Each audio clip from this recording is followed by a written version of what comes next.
Kaikuren ustez, ekoizpen arduratsua da behiak gure larreetako belarrez elikatzea eta horrela gure ingurunea zaintzea.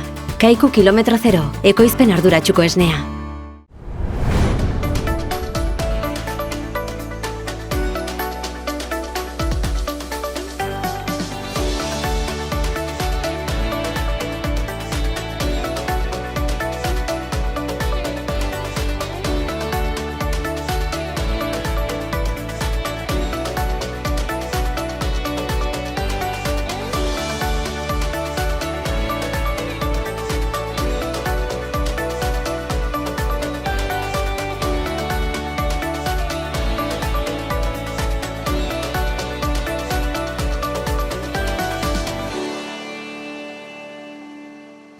Ikuslentzule agurgarriak ongietorriak ur eta lur saio honetara.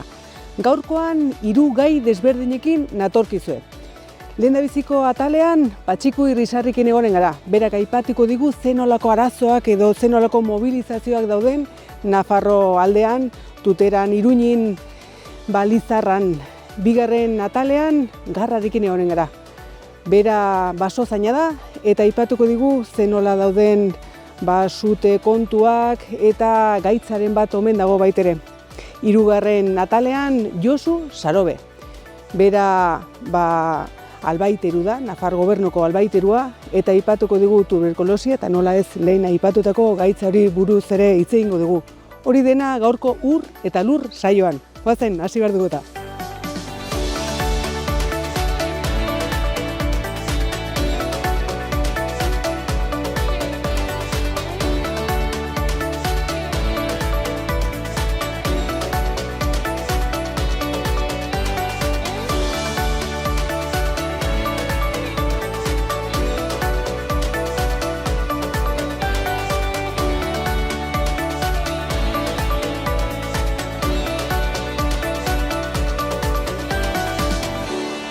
Erran bazala Patxiku Irrisarri, sindikatuko idazkari nagusiarekin gaude, eskerrik asko gurekin egoteatik.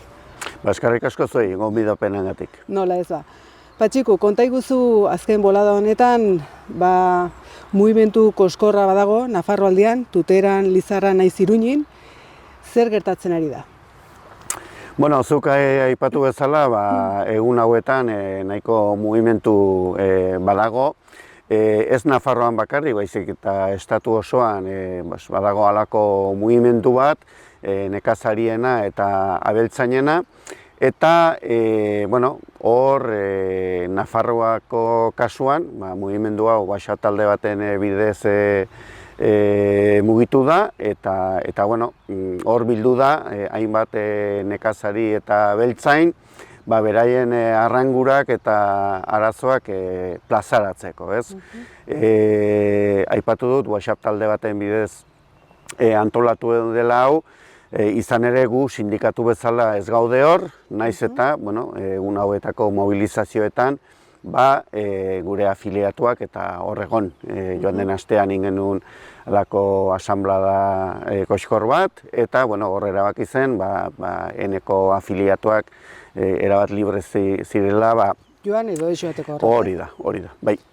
Aipatzen duzu zuek sindikatu bezala ez zaudetela hor sartuak, zer alderrikatzen dute? Zer eskatzen dute?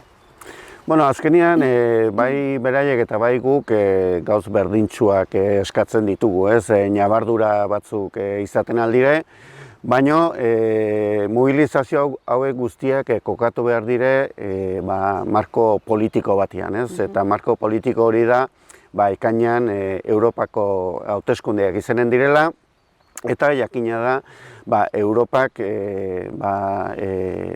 nekazal politika Europan egiten dela, eta orduan mezu garbia da, Europako hauteskundeak dire, eta orduan mezu garbia politikoentzat ere bai, ez?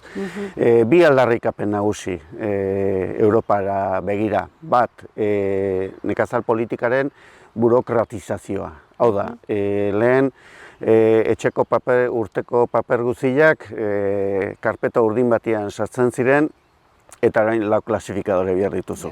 Gero eta zailago bihurtzen ari dela. Gero eta zailagoa, digitalizazioa hor dago, kuaderno digitala indarrean sartuko da, dena puntuatu behar duzu, lan doblea, bat lan fisikoa eta eguneroko lan egin, eta gero gainera arratsean joan eta kuaderno batean hori apuntatu. Haizez kontrolatuguak, denak? Hori ere bai, baina, bueno, ez dakit lan horrek espaitigu inora eramaten. Orduan, alde batetik hori. Oinurarik inunen ez ikusten. Haizez lana gehiago eta oinurarik ez inun ikusten. Hori da. Eta gero, bertzetikan, Europak hainbat eta hainbat tratatu egiten ditu, Mercosur dela, Nueva Zelandakin, Australiakin, eta hor, nolabaiteko kompetentzia desleala ikusten dugu, ez? Zeren hemen, ditugu bete behar zorrotz haunitz, eta kanpotik etortzen diren janariak eta ez dakigu zer nolako kontrolak izaten dituzten. Seguruenik izanen dituzte, baino ez hemengoak bezala, ez? Eta orduan hor, kompetentzia desleala ikusten dugu, eta Europari eskatzen dugu, tratatu eta konbenio horiek ez egitea. Alde batetik, erraiten duzu kanpotikan datozen janari horiek, ez dakigula zen nolako kontrola dituzten, eta hemenguk ikarrizko kontrolak eskatzen zaiela, baina politikok zer erraiten digute? Edo zer erraiten digute eurek? Nola, ze hausnarketa egiten dute eurek? Bueno, politikoak berriki Espainiako ministroak errandu, beraiek gustura daudela, kontent daudela, zeren balantza, Espainiak balantza aldekoa dula. Hau da, gehiago saltzen du, kanpotik... Balantze positibo eratzen dute horrek, ez? Hori da, kanpotik erosi baino, horrek ekartzen du, hemengo batzuk, izorratzen direla, ez? Hor adibidez, jarriko dut adibide bat, ongizate legea dela eta, hor hemen sekulako aldaketak egin ziren, batez ere jaulatan ziren olioakin, zer gertatu da jaula horiekin? Ukrainara saldu dira. Eta gero, zer gertatzen da orain, Ukrainiatik onat etortzen direla arroltziak eta horiek ikusten ditugu apaletan, ez? Orduan, hemen sekulako inbertsioak egin, ongizate animaliaren ongizate legea dela eta, baina gero apaletan ikusten ditugu berriz ere arraltze horiek, ez? Orduan, hor dago lehen aipatzen genuen kompetentzia desleal hori ere bai, ez? Eta alere balantze positibo ateratzen, Hori dena ikusi eta balantze positibo. Hori da, bai. Eta Patxiku, zuek sindikatu bezala, zer egin behar duzu? Zer pentsatu duzu egitea edo nola erantzun behar duzu? Bueno, guk mugimentua hau ikusita, guk bai aipatu genuen, gure pres ginela mugitzeko, kontua da, talde honen bitartez mugitu direnak, erraten zuten ez dutela nahi sindikaturik eta ez partido politikorik. Beraz, gu sindikatu bezala, aipatu genuen, gu gure pres gaudela mugitzeko eta gu gure egutegi propioa eginen dugula. Egun hauetan biltzeko gara UAGNerekin, Nafarroako beste sindikatuarekin, eta elkarrekin prestatuko ditugu mobilizazio batzuk, aldarrikapenak hasieran erranduten bezala, 80% seguru berdinak direla, beti ere ñabardura batzuekin, eta gero honek ekarriko du, seguru honik Espainia mailan izatea halako mobilizazio handi bat. Haunditzera joan dela, ez? Hori da. Kokatu dago momentuz, minon, haunditzera joan dela. Momentu honetan mobilizazioak erkidegoetan eta probintzietan daude, baina honek eramanen du gero mobilizazio potente bat izatea Madriden.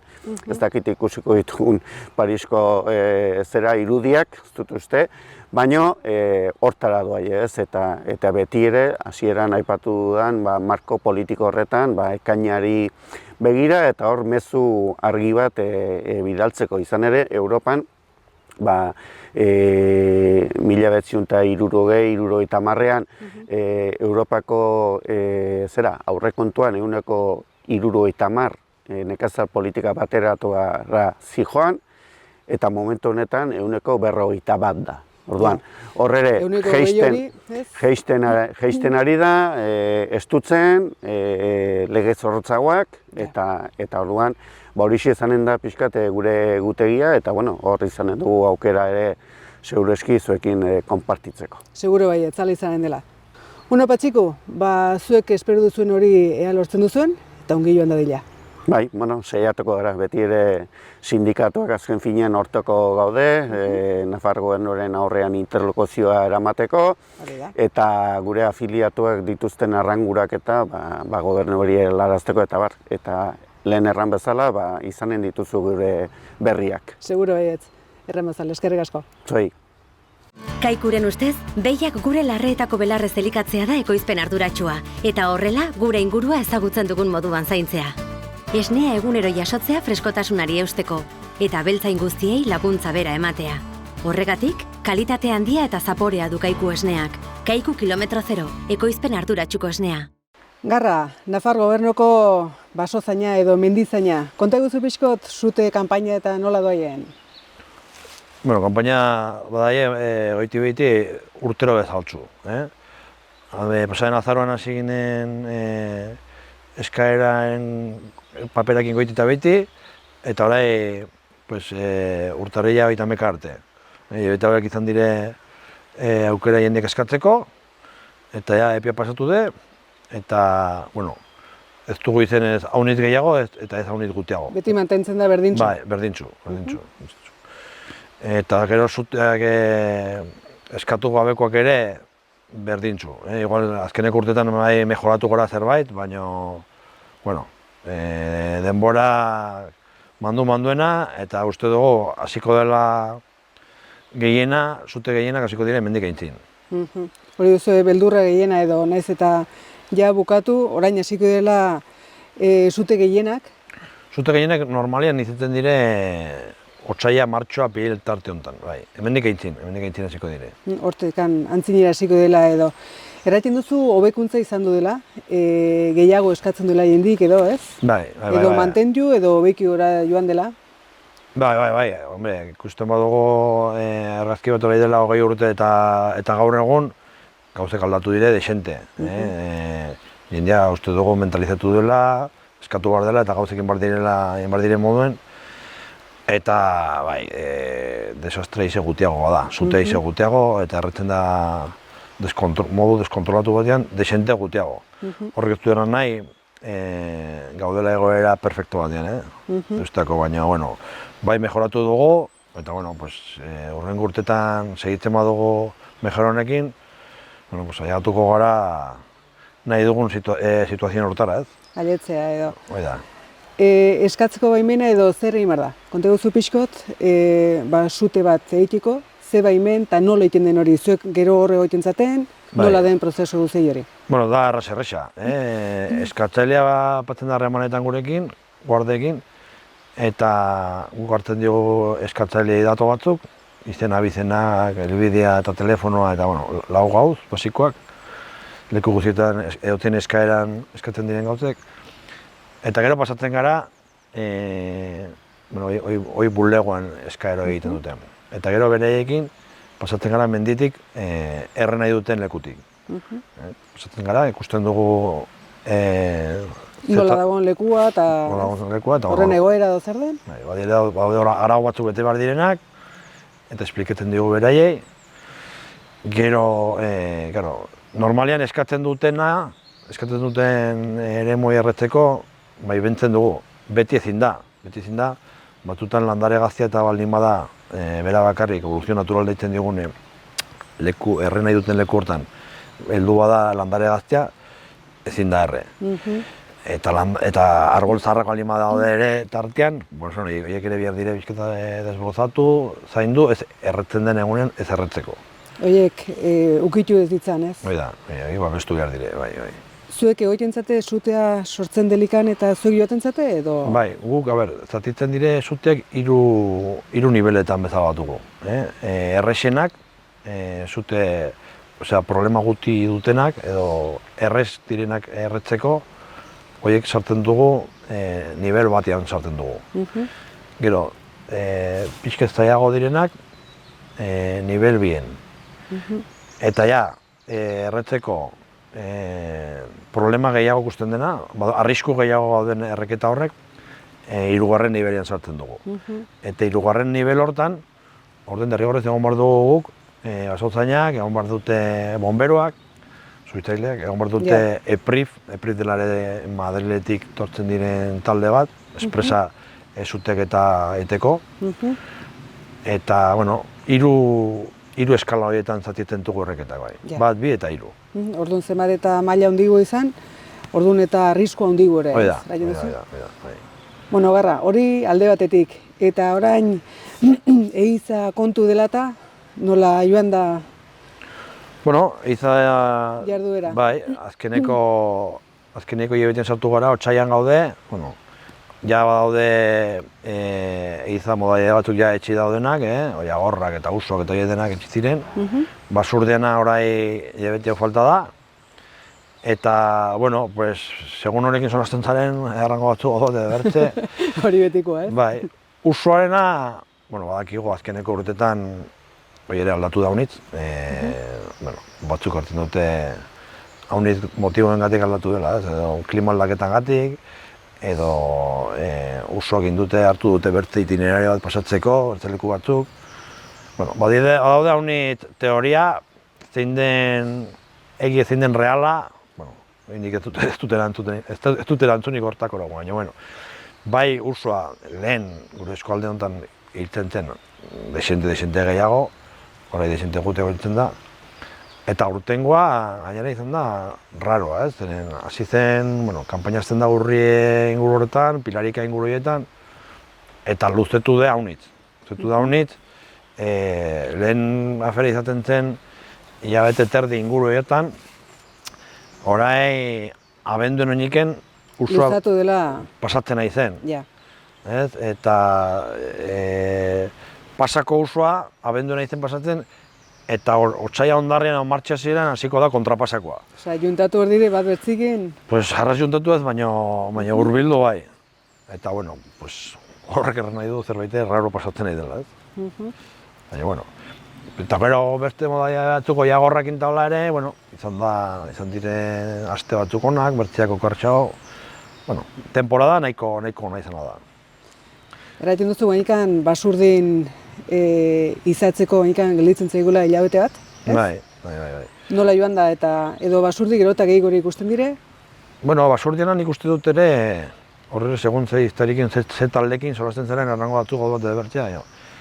Nire iduriz, poblazioa mantentzen, igual gehiagora tiratu du, baina haunit erten da, hau plaga bat da, hau ja dago exagerazion bat, zenbat baden, nik uste dut azkeneko urtetan berdintzu dagoela. Igual tendentzia da gehiagora, baina ez dola zerbaitera harrigarri bezala. Bai, badela poblazioa hundi dago, bada haunit, baina, bueno, nahiko estable dago orain bai. Ze bertze espezitu da? Orain Basurdia, hilabete bat falta zaiola? Bai, azeria ere bai. Azeria ere sartzen da badaude modalidadez, baina gehiago azeri izatzeko. Baina azerien modalidade bat ere orain hilabete hau ere sartu dago. Bueno, gero izan da, orkatzare bai, kortua. Eta horieken poblazioa eta nola ikusten duzu? Bueno, horiek ere nahiko estable, daude nahiko berdintzu. Egi da badutela eritasun bat, aspaldi aipatu zekuten... Zein, azerik edo orkatzak? Orkatzak eta oreinak.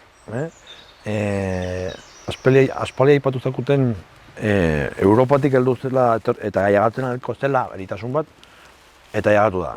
Jagatu da eritasun bat, hemen dago, ez da momentuz sobera beldurgarri, baina bai nabaritu dugule eritasunei jagatu dela. Abisatu eginen, aipatutakuten departamentutik, jagatuko zela, eta jagatu da, eta hemen dago. Tailatu da ez? Eta ze eritasun da do, zertan datzan edo zer? Bueno, nik eritasun horren kontu ez dut honit solastuko ziren, ez dut soera kontrolatzen. Badakit, agertzen direla oreinak edo orkatzak hilek, eta badute sudur barnean arra bat bezala. Gero, arra horrekin azkenean zergatik hiltzen diren, ez dakit exactamente zer egiten duen. Eta nola izena duen, gutxi badakit nik eritasun horren kontu, albaitero batek edo eramarko zuen. Baina badakit dela gaitze bat, Rumanian eta Bulgarian eta leku horietan kalte desenteak izan du. Bueno, hemen ailegatu da, printzipioz ikusiko da, ber noraino ailegatzen den, momentu hemen dago eta, bueno, hortan gabiltza, bai. Bueno, Garra, eskerrik asko zure azalpenengatik eta hurrengo arte. Vale. Ongi joan dadila. Venga, esker, bai, arte. Beno, Josu Sarobe, bera Nafar gobernuko albaitaria da. Eskerrik asko gurekin ebateatik. Josu, bueno, lehen egon du gara Garrakin eta berak aipatu digu orkatzak eta oreinak omen dutela gaitza bat, nun har bat edo sugurra barrenean agertzen dela, eta Rumaniatik etorri omen dela. Kontatu duzu pixkot ze gaitza den, ze izen duen, zertan datzan. Bueno, golako gaitzak izaten txugo ardietan ere bai, oestruz obiz deitzen duguna, eta batez ere ardien problemak izaten dire, hori desparasitatu iten dire, eta más o menos zona honten hartzaileak nahiko kontrolpean dute. Berain hartaldetan ez alako problema sortzen horrekin tarteka bai, baina da erresa más o menos kontrolatzeko, eta logikamente ardi dire animalio batzuk eskura egoten direna eta iso manejatzen ez azinda basa bezala. Orduan, naiz eta animali basatietan edo bai izan, gero hori ez, etxeetan edo dauzkagun animaletako ez da inbertzeko arazorik sortzen, edo hori kontrolpen dago lerretik. Ez, horre guri momentuz ez dugu honiz kezkatzen, badire bertze gaitza batzuk, haazkenien dena konektatua gaude, guk, hazienda basa, etxeko hazienda eta bertze gaitzak badirela, batetik bertzera pasatzen direnak. Guri bai momentuz gehiok kezkatzen diguna da, tuberkulosis, pasatzen aldiona, azken arrotik eta basurdetik behietara, gero baitugu hauieski, oain izilarik nahiko izitua daude gaitz horrekin basurde pasatzen dutela gure zerriei, baita ere, oain kasuntan ere zakurri, lehen ere pasatzen zakurrei ere bai, gero tortzen zaizkiguna gripe abiar, baituna peste porzina, beti badire gaitzak alde batera eta bertzera muitzen direnak, hau ez dire gauzak estankoak erteko ezala. Ja, hoiekin beldur geixo, tuberkulosis aipatu duzu? Bai, oain gara, pixkez oitek dentek, peste porzinazik denetak badugu. Badugu hauieski, eta orduan horregatik prohibitzen da zerri kanporatetzea, eta kasuntan oain tuberkulosis horrek eskatzen dugu nahiko, zeren jabaitugu kaso batzu diagnostikatutak urdazu izugarra murdi alde hortan. Guk uste dugu, hasi seguro, azken arrotik heldu direla, azken arrota basuretik, bat azken arrotik, gainera analizatzen dugu eta agertzen zaigu zepa Frantziatik heldu direla horiek.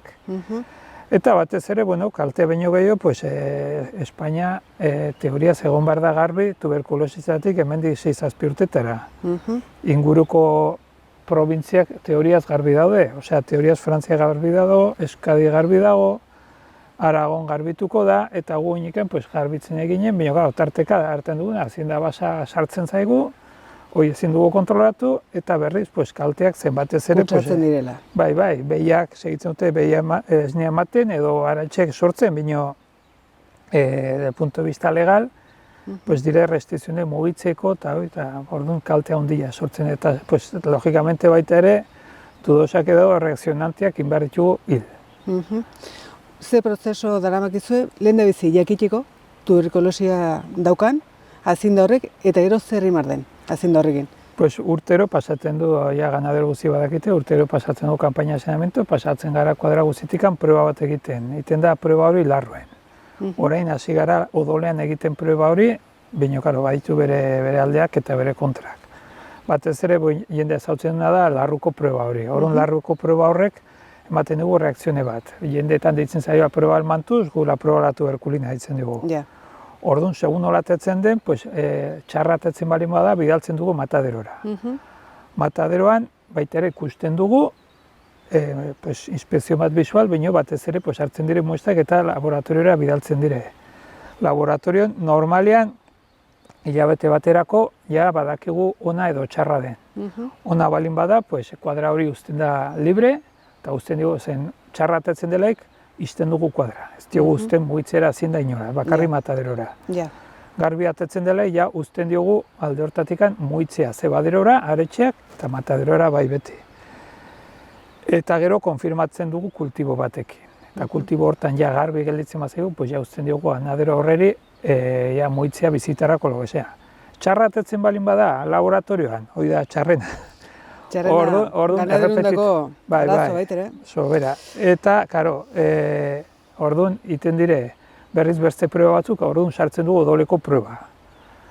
Eta odoleko eta larruko proba. Hor normalin gehiago atetzen dire txarrak. Horiek ere berriz bidaltzen dire mataderora eta berriz analizatzen dire. Eta gero iten da berze hirugarren proba bat, ja konfirmatzeko ja denak enduta, ja garbi gelditu da egula kuadra hori. Hala ere, hortaz aparte, garbitzetik aparte, logikamente konbeni du kuadra hori garbitzea, xuritzea kisuarekin, hori da importantea. Batez ere importantea izaten da, kentzea edozin harremana hazienda basarekin. Horrek erran nahi du, hau nizerten dugu azken arro basurde badirela, saiatu kanpoko komederoak eta bebederoak alturean patu. Ez aietzeko horiek. Azkan arrok eta ez daitezen aietu. Gero inguruko loia montatzen dena ere bai, igual pixket zementakin ikusi toki bakarren batean, zementoko parrilla zarra horiekin batez ere, inguruko loia hori montatzen dena hor gelditzen dire bakteria sartuta. Orain eta gero baita ere, ongi etxi kuadra. Badaki erratea erresa dela, baina segun ze kuadra, segun ze belaitan. Segun ze lekutan dagoen, ez? Aitzei zaila hori kontrolpen kontzea. Baina zaila da ere bai, azken arrok hiltzea, azken arrok aislatzea, hori zaila. Orduan bakotxa gerteko zara bere aldetikan saiatu behar da, batez ere erten duguna. Orain, ura bada, erreketan bada, ura iskin guztietan ez da alako problemik. Txarrena da gero uda etortzen delaik, ez dagolaik ura, edozein lekutan, orduan biltzen dire denak leku berera edatera. Eta hori dire, punto... Horre bera ja sortzen du foko bat, nun denak... Batez ere kontaktua hazienda basa eta etxeko hazienden tartean. Orain ez da lako kontaktorik. Zenbat aldiz egiten da froga hori? Urtean behin, bitan? Urtean behin. Bino ikusita hor da zuita zogarra humori nola den, igual inbarko dugu urtean bi aldiz. Zen ez da broma, prueba hori, zen alde batetik kalte handia sortzen du ganaderondako erten duguna, inmobilizatzen diogulakoz, hiltzen diogulakoz hazienda, gero orokorrean kalifikazion sanitaria lortzea ingurun dena gara dire lortzen, gu geldituko gara bile, eta orduan importantea da hori ere bai, komerzialmente importantea delakoz. Bino, prinsipioz teoriaz behat. Momentuz bat. Bueno, Josu, eskerrik asko gurekin egoteatik eta zure azalpenegatik, bai? Bai, zuei bai, arte bai.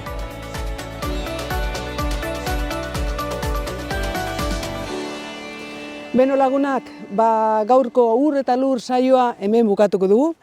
Zuen gustukoa izan du delakoan, ongi izan zaindu eta aio, hurrengora arte!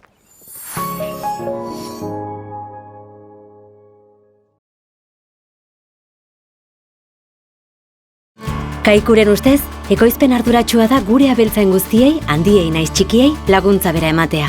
Kaiku kilometro zero, ekoizpen arduratsuko esnea.